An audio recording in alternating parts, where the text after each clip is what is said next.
Ripple XRP, Elon Musk is now doing this, and what he is doing with his company Starlink could potentially help with the cryptocurrency industry. We are also going to be talking about the ETFs and will it be approved this week, as we have that ever approaching deadline, the 10th, that everyone is obviously keeping their eye on. And we will be talking about the fact that whether Bitcoin could potentially reach $60,000 where it was able to hit before. We are going to be seeing a lot of inflows coming into the market, and we're going to have a look at John Deaton's new tweet as well as the XRP coin price today. All I ask from you are two things, which is to smash that like button and to subscribe to the channel as well. And so we are first going to be having a look at Elon Musk and what he has done with Starlink. And you can see over here we have the latest development that Starlink launches first cell phone towers in space for use with LTE phones. So that is to do with your 4G networks, and they have actually partnered in collaboration with T-Mobile. Field tests begin soon, and texting is to be available before voice and data. So where are they currently looking to actually be able to get you connected? Well, you'll see over here it will be to do with remote areas that they will be focusing on. So it will essentially allow you global access to texting, calling and browsing wherever you may be on land, lakes or coastal waters without changing hardware or firmware. So as we know, when we are in these remote locations, often we don't have any sort of signal or even access, and you can potentially be without signal for many hours when you are in these remote areas, unfortunately. And so what they're trying to do is bring that in with their first 6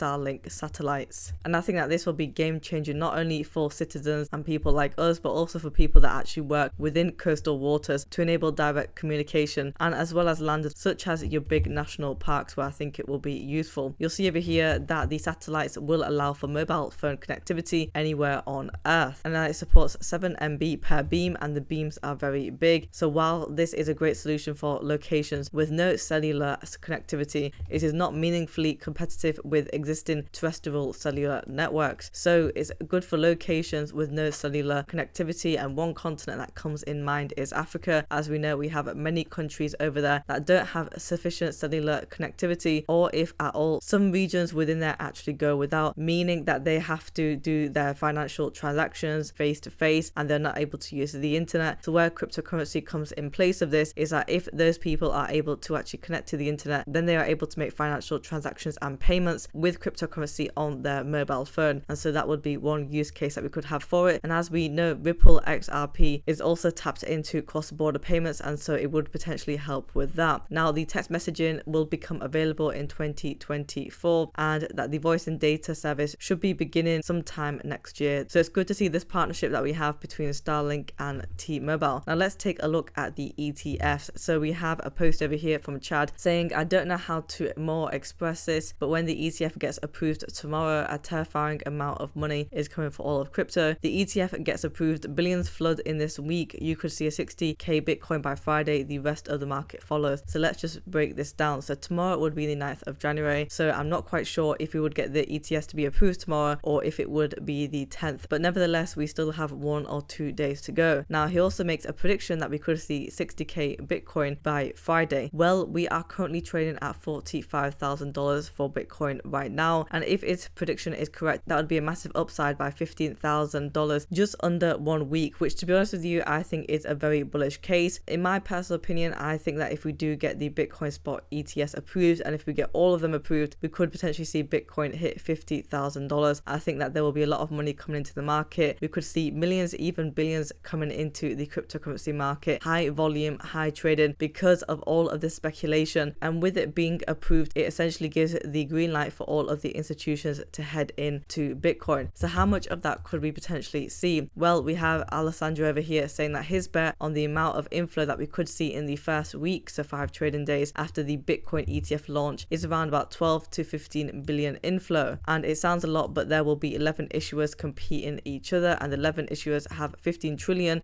assets under management, and 15 billion is just 0.1% of that. And I believe many wealthy investors, clients of one of the 11 issuers, already have an agreement with its investment fund of moving X amount of their portfolio in Bitcoin ETF the first week it is possible. And so is that 12 to 15 billion inflow actually realistic? Is it conservative? I mean, let me know down in the comments below what your prediction is and how much you think can actually come in. In my opinion, I think we could see anywhere from $1 to $3 billion in inflow. I think that 12 to 15 billion is a bit high. However, I might be wrong though, and we could potentially see more. Again, we do have many issuers when it comes to the spot Bitcoin ETS. ETFs. We've got 11 of them, and that includes BlackRock, it includes Fidelity Investments, and it includes Grayscale. So maybe we might see more than we actually bargained for. Now we have this coming from John Deaton that was posted just yesterday, and it was in response to Perian saying that I agree that the spot Bitcoin ETFs are inevitable, but let's not forget that Mr. Clayton blocked the spot Bitcoin ETFs originally during his tenure as SEC chair during the Trump administration. And he says 100% accurate. Without Jay Clayton's self-serving tenure at the SEC, Gensler would not have been able to arbitrarily and capriciously deny a spot ETF. He was 100% wrong to block the ETF. Remember as well, Clayton met with Gensler the day before he filed the Ripple XRP case, claiming all XRP constituted illegal securities. If you don't believe the Ripple XRP case was the main topic of discussion, Clayton left the SEC the following day. I have a bridge for sale. After refusing to implement a safe harbor proposed by Hester Pierce, and after making sure he kept the regulatory status of Bitcoin and crypto vague, Clayton went on to advise One River and others related, of course, to Bitcoin, ETH, and crypto policy in general. Pretty damn good business model for Clayton and his cronies, that is. And so it goes to show that all of this has essentially been blocked by Clayton originally and within the beginning, and that Gensler would have never even had the chance or opportunity to even have this lawsuit go ahead and go forward. And to be honest with you, I believe that they were just putting up a smoke screen all of this time, and in order to keep the price down. And has it worked? Well, it has, because the price of XRP coin has been down for quite a few years now, and I think that they have really tried to make XRP the #1 public enemy in cryptocurrency since day one. And this is why I say that you cannot trust these regulators despite them being part of the SEC and saying that they are abiding to the laws, because they have caused great financial harm to investors. And whether we see the approvals of the spot Bitcoin ETFs this week or not, I do think that it is pretty much all just a distraction, because everyone is talking about Bitcoin and Ethereum, but nobody is talking about XRP coin. And you'll see over here from Black Swan Capitalist, he says that the Bitcoin ETF is merely a deceptive tool, masking the truth to keep the masses trapped in greed, while other technologies lead the way towards a decentralized system. And you can see over here we have all of these networks: CNN, NBC, Fox, ABC, and Fox News. And it's important to remember that they're trying to set you up to fail. And if you actually Google who owns all of these network stations, I'm sure that only one or two institutions would probably control it, and it's only one group that do it as well. They all pretty much have the same narrative that they are working with, and again, they're not here for the retail investors, they're not here to make you rich. So of course, all of this in hindsight is pretty much a distraction. Do what you know, do what you think is best, and don't let these guys get to you. Now, before we have a look at the price action for today, I just want to show you a new tweet that we have from David. In 2018, lots of people argued that a reduction in supply could not lower the market cap, and so price would have to go up significantly. The stellar burn proved that to be nonsense. I wouldn't assume the economics work some particular way without really thinking about it first. So as we know with Stellar XLM coin, I believe that they did burn roughly around about half of the supply, and with that, people thought that would increase the price of Stellar XLM, but it didn't do that at all, to be honest with you. And I think the price of Stellar XLM coin right now is roughly at around about 13 or 12 cents. And so it goes to show that with that same principle, if Ripple XRP were to essentially burn half of their supply, then we could potentially see the same thing, and we will not be having a significant price increase. So for all of the people out there saying to burn more coins, I don't think that would essentially help the price in the long run. Now let's have a look at the price action for today. As you can see, we are currently trading at 0.5659. We are down by 0.67% on the 1-day chart. For the volume, we are up by 138.41%, and we are trading at $1.8 billion.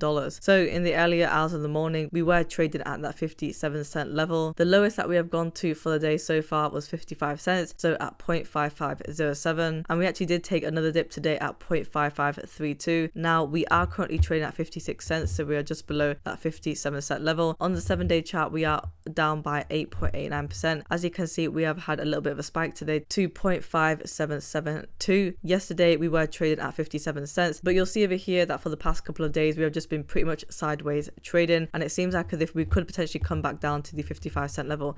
Guys, if you want daily Ripple XRP coin news, subscribe to the channel and like the video as well.